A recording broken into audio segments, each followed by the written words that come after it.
साल 2011 का वक्त था। उत्तर प्रदेश की मुख्यमंत्री मायावती थी और उत्तर प्रदेश के नोएडा से सटे जेवर में भट्टा परसौल गांव में किसानों का बड़ा धरना चल रहा था। जमीन अधिग्रहण के खिलाफ किसान बैठे थे और प्रशासन की तरफ से उन पर गोलियां चलाई गई और उस वक्त उस भट्टा परसौल में तत्कालीन कांग्रेस के सांसद राहुल गांधी आए और इस आंदोलन की मेजबानी की। और उसके बाद 2014 के लोकसभा चुनाव हुए और जिसमें कहा जा रहा था उसके ठीक पहले 2009 के लोकसभा चुनाव हुए थे, जहां से कांग्रेस अकेले अपने बूते प्रदेश में 21 लोकसभा की सीटें जीती। हम आपको इसलिए कहानी सुना रहे हैं कि न्यूज़ 24 उसी भट्टा परसौल गांव में मौजूद है। वक्त अब 2024 का लोकसभा चुनाव आने वाला है। वो साल दूसरा था, ये साल दूसरा है। और ये जानने के लिए कि 2024 के लोकसभा चुनाव में क्या भट्टा परसौल में भी चुनावी मुद्दे वही हैं जिस राहुल गांधी की वजह से भट्टा परसौल देश के मानचित्र पर आया, उस भट्टा परसौल की राजनीतिक स्थिति क्या है, आम लोग क्या सोच रहे हैं, क्या 2024 में किसकी सरकार बनेगी, इंडिया बनाम एनडीए पर कौन भारी पड़ेगा, इन्हीं सब चीज़ों को जानने के लिए हम यहाँ के गांव में मौजूद लोगों के पास आए हैं और ये जानने के लिए कि 2024 के लोकसभा चुनाव में कौन किस पर भारी पड़ेगा। चाचा, पहला सवाल आप ही से है कि भट्टा परसौल में राहुल गांधी आए थे और तब देश के मानचित्र पर लोगों ने जाना कि भट्टा परसौल कोई गांव है। अब वो साल दूसरा था, ये साल दूसरा है। अब 2024 के लोकसभा चुनाव है। साल क्या, पंचवर्षीय योजना दूसरी है, पंचवर्षीय योजना भी दूसरी है। अच्छा, तीसरी है बल्कि। तो इस बार क्या होगा? इस बार करेंगे तो राजनीतिक आदमी जैसे। मैं तो एक बात कहता हूँ कि मेरी एक जिंदगी, अपने ऊपर ही कहता हूँ जी, मेरी एक जिंदगी कैसे कैसे बहानों में कट गई। मेरी एक जिंदगी कैसे कैसे बहानों में कट गई, मैं ऐसा था नहीं जैसी बताने में कट गई। बस यही बात है और कुछ नहीं है। तो ये बताने में कट गई तो ये सरकार भी तो ऐसे ही बता रही है ना जैसा है। सभी सरकारों को कह रहा हूँ मैं, सभी सरकारों को। आपने तो इतने सारे सरकार देखे। मेरा 96 में शुरू हुआ 26 जुलाई से 96, और बहुत सरकारें देखी हैं, बहुत नज़दीक रहे हैं, मुख्यमंत्रियों के भी, प्रधानमंत्रियों के भी। लेकिन मैं ये समझ सकता हूँ आज के दौर में जब तक व्यक्ति का निजी जीवन शुद्ध नहीं होगा तब तक सार्वजनिक जीवन शुद्ध हो ही नहीं सकता। तो मौजूदा प्रधानमंत्री और सरकार के बारे में बताइए आप कुछ। मौजूदा प्रधानमंत्री जो चीज़ें उठानी है उनको, वो तो राजनीतिक पॉइंट ऑफ व्यू से उठाते रहेंगे और उठाया जाएगा। ये क्या मकसद है? मैं तो इसके फेवर में ही नहीं हूँ कि हर एक पार्टी जो बनती है किसी की कमियों बेशियों के ऊपर टिप्पणी करके बनती है नहीं बनती है। और भ्रष्टाचार के भी, उनके भ्रष्टाचार के आरोपों के बनती है। और फिर उस बनने के बाद फिर उन सब भ्रष्टाचारियों में से ले लिए जाते हैं कि तू भी आ जा, तू भी आ जा, तू भी आ जाए, तो कोई परेशानी नहीं है। तो कौन किस पर भारी? अच्छा, इंडिया गठबंधन बना है, उसको लेकर आप लोग की क्या राय है? अब सर पड़े जी, क्या है वो? कुछ नहीं। राहुल गांधी का भविष्य कुछ है? राहुल गांधी का हाँ, भविष्य कुछ दिखता है आप लोगों का राजनीतिक तौर पर? कांग्रेस देखो जी, हमारे यहाँ तो दिखे ना हो कुछ। हमारे यहाँ हाँ, तो कुछ दिखेगा नहीं। क्या था? अभी तो हम वही थे, 11 थे, ये ना सोच रहे 11 के केस चल रहे हैं, रोज तारीख कर रहे हैं। जो किसान आंदोलन, जो अधिग्रहण का मामला, हाँ, तो उसमें तो कांग्रेस कहती है कि हमने अधिग्रहण आंदोलन के खिलाफ एक नींव रखी और उसका फायदा मिला किसानों को। लेकिन को अब तो क्या मिले हो? उस समय महेश शर्मा आए, महेश शर्मा कोई भी आयो से फायदा का ये कुछ ना हो, नुकसान में ही आज तक सजा काटे आए 2-2 साल तो। और अब फिर भी केस चल रहे हैं। अब तो बीजेपी की सरकार है ना आप लोग? बीजेपी की भी है, बीजेपी भी तन मन माफ करेगी तो ठीक है, ना तो यूं भी चली जाएगी ऐसे ही जैसे कांग्रेस चली। जब कोई हमें फायदा ही ना कर रहा सरकार, तो हमें कहा लगे सरकार हमारी अपने घर बैठे रंगे ना दंगे खाइए।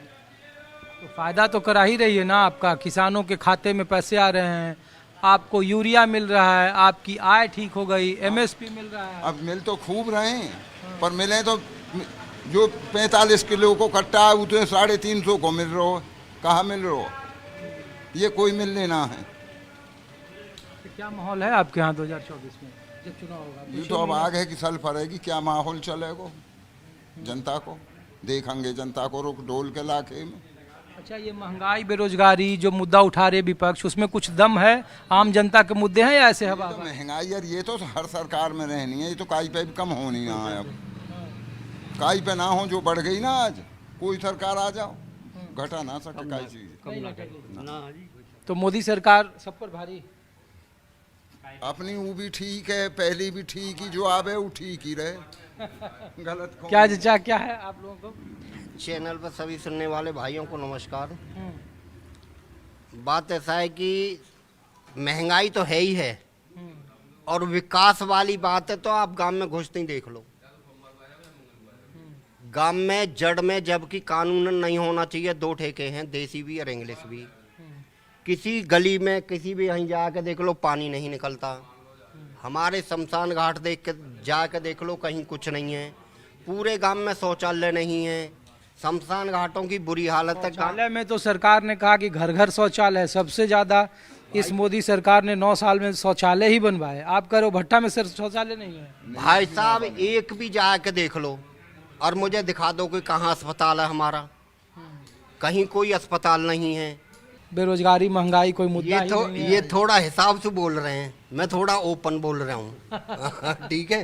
हाँ, कोई सरकार आ जाओ काई तो महंगाई पर कोई रोक नहीं, चाहे कोई सरकार आ जाओ। हाँ देखो यही सवाल लोग पूछते हैं। बीजेपी भी यही कहती है जो बाबा कह रहे हैं क्या कह रहे हैं कि महंगाई कोई भी आ जाए ऐसे ही रहे। ऐसा कुछ नहीं है। महंगाई कैसे नहीं रुकेगी? हो रहा केजरीवाल मुफ्त बिल 200 यूनिट, वाहन फ्री लेडीजों के लिए। यहाँ क्या करा है ये तो देखो, आप लोग घूम के देखो इस गांव में करा क्या? कहीं डस्टबिन नजर आ रहा है? आप सरकारी ट्यूबवेल कुछ नहीं है। ट्यूबवेल को माफ चल लो है, ट्यूबवेल को माफ चल रहा है बिजली। कहाँ? दामन में अरे यार किस लिए भगत जी? हाँ, कोई माप फाप नहीं है।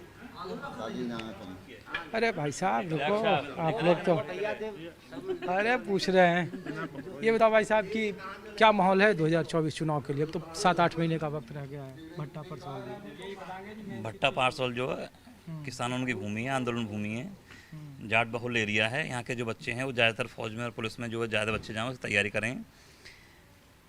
किसानों के साथ जो है 2011 में हुआ, उसके बाद बार बार सरकार लगातार आती रही जाती रही। सरकार के लोगों, सरकार के नुमाइंदों से, चाहे वो सांसद रहे हों, विधायक रहे हों, उन सबसे लोग मिलते रहे और आश्वासन मिलते रहे। केस अब भी चल रहे हैं उनके ऊपर, पहली बात।